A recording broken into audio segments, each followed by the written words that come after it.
உங்ககிட்ட தங்கம் மாதிரி ஒரு கார் இருக்கு, டூம் லைட் வேலை செய்யல, இருள் பாதை போக முடியுமா? எடுத்துக்கிட்டு ஓட்டிகிட்டு போயிடுவியா?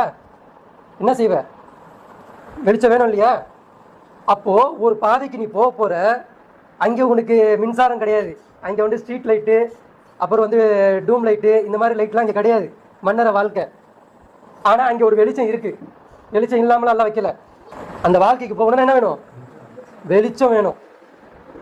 அந்த வெளிச்சம் யாருக்கு அல்லா தரமாட்டான் அப்படின்னா, முனாஃபிக்கா இருக்கிறவனுக்கு தரவே மாட்டான். யார் அந்த ஃபர்ஸ்ட் கேட்டகரி? யாரு?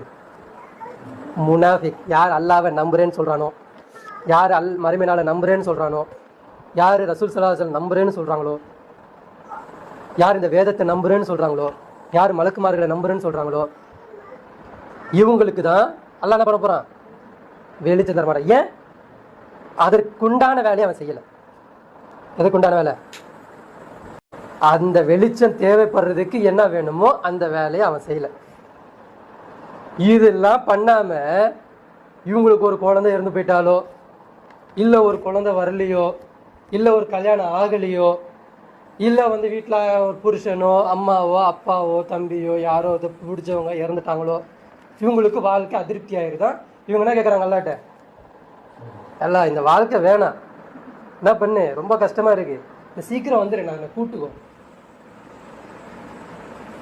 அல்லாஹ் கபூல் ஆக்கிட்டான்னு வச்சுக்கோங்களேன், அப்படி ஒரு நஷ்டவாளி உங்களை தவிர ஒரு யாரும் கிடையாது. ஒரு வெளிச்சம் இல்லாம ஒரு இடத்துல போய் உட்காந்தீங்கன்னா என்ன ஆகுவீங்க?